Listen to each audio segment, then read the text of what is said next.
we're on. Oh, thank you. Should we catch up with the weather? What have you got for us, Carol? Morning. Good morning, everyone. I've got everything, actually, Lou. For starters, beautiful Weather Watchers picture from Woodstock taken earlier this morning.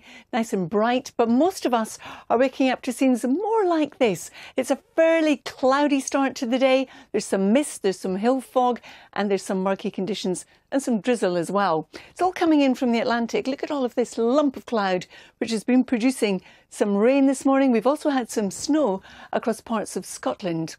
But coming in from the Atlantic, we also have this mild air represented by the yellows, but the blues still in the Arctic air across the far north of Scotland, and you'll stay cold actually for much of the rest of this week. So to start with, a lot of cloud as we've seen, that mist and the murk giving way to some brighter skies across eastern England, northeast Wales, but the lion's share of today's sunshine will be across the far north of Scotland. And then later in the day, our next weather front comes in from the southwest, introducing some rain. But look at the temperatures, really mild for the time of year in the south, 10s and 11s, but colder as we push further north, despite the sunshine.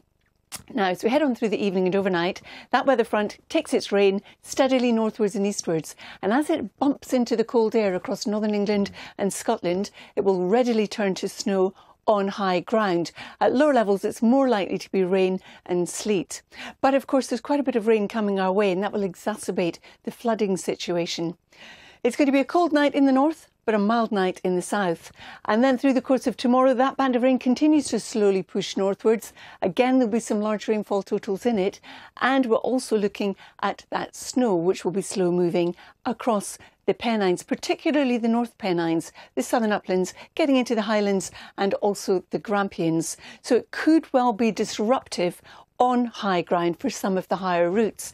But behind it, a lot of dry weather, variable amounts of cloud, some sunshine, and ahead of it too, bar a few showers, some of which will be wintry, largely dry, but cold. Still cold in the north, but Northern Ireland, much of Northern England away from the rain and snow. Wales and the southwest seeing temperatures between 11 and 14 degrees. Now, the kind of totals we're looking at on high ground, 15 to 30 centimetres. So you see why this could prove to be disruptive on the higher routes.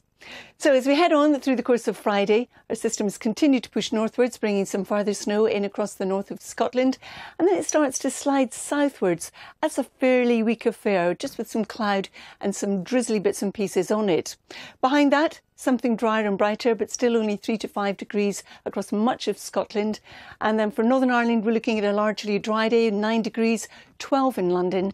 But then you can already see, just waiting out in the wings, the next Atlantic system coming our way. That too is going to be moving across the country, and that too is going to bring in some rain and some hill snow by the looks of it at the moment. Dan and Lou. Thank you very much.